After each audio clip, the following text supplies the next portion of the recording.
years back, Anazonga was born on the 22nd of April called Olasunkanmi Posh Light Ademola Sugar. The songwriter and hip-hop artist with good lyrics, popular known as Young Prince Omologu.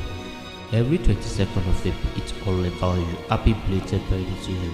Lẹ́wọ̀ ọmọ ológun mi lọ́jọ́ ìbí rẹ̀ Young Prince àṣeyí ṣàmọ́dún láṣẹ ìjọ wà nífẹ̀ẹ́ yìí ṣàṣemọ̀ wá tẹ̀ látẹ̀gbẹ́ òrìrì ọ̀tún rẹ̀ òsì báyìí ó fi lè rẹ̀ ṣe bùgbé.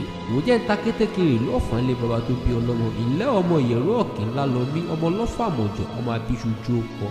Ìjàkadì lóru ọ̀fà ọmọ ìjàkànjàkàn tó jà ilé ńlá lọ mí èyí ó ṣojú ebè lọ́fà ó ṣojú koro nínú oko. Ọmọ gúnugún tí mo rí tí mo dáṣà kẹ̀rìírí àkàlà tí mo rí tí mo dáṣà kẹ̀mẹ̀lẹ̀kú. Lálọ́mí mo rí mo dáṣà làmí lápá ìyẹ̀rọ ọ̀kìn mo rí mo dáṣà làmí lọ́bẹ̀ ẹ̀sán á làmí bẹ́ẹ̀ bá làmí dákì má jà dójú rẹ̀ lọ́wọ́ mi o. Ọmọ abíṣu dára gbada ọ̀kìn ọlọ́fà ọmọ abìdí ọmọ ẹni ọ̀kìn ọlọ́fà ló lọ́fà lálọ́mí ọlọ́mọ ló lọ́mọ.